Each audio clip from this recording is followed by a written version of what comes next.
دیکھیے سود تو 100% حرام ہے، یہ تو سب کو ہی پتا ہے. تو میرا یہ سوال ہے کہ جو ہمارے انڈسٹریل کے جتنے مالکان ہیں، زیادہ تر مالکان، سب نہیں بولے، زیادہ تر LC پہ قرضے لیتے ہیں، کیا کہتے ہیں اپنا، تو وہ صحیح کرتے ہیں غلط کرتے ہیں؟ اگر وہ غلط کرتے ہیں تو ان کا تیسرا کوئی آپشن بھی نہیں ہے کہ ہم بینک سے لون نہیں لیں گے. تو کیا کہتے ہیں اپنا آگے جو LC پہ قرضہ چلتا ہے، جیسے مثال کے طور پہ کانٹریکٹ آگے 10 کروڑ کا، تو فیکٹری مالکان 1 کروڑ لگاتا ہے، 9 کروڑ بینک سے لون ایشو ہو جائے گا.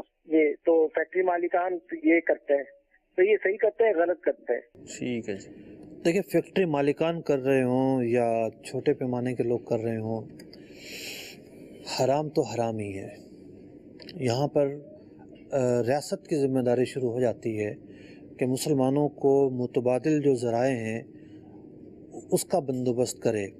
اس طریقے سے جو ہے وہ کام کیے جائیں کہ جو متبادل ذرائع ہیں وہ اختیار کیے جائیں، وہ اختیار کر کے لوگ جائز طریقے سے اپنے کام کر سکیں. کسی کو گھر بنانا ہے اسے جائز طریقے سے لون مل سکے، کسی کو کاروبار آگے بڑھانا ہے تو جائز طریقے سے اس کو لون مل سکے.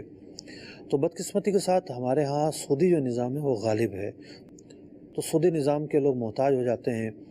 اور خوف خدا کی کمی ہے.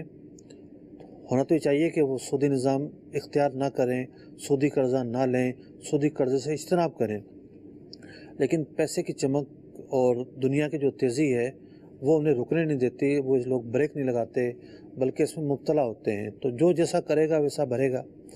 اس کا یہ مطلب نہیں کہ انہیں کوئی رخصت حاصل ہو گئی، انہیں کوئی معافی و چھوٹ مل گئی، بلکہ انہیں اپنے کیے کا نتیجہ بھگتنا پڑے گا. بروز قیامت جواب تو دینا پڑے گا.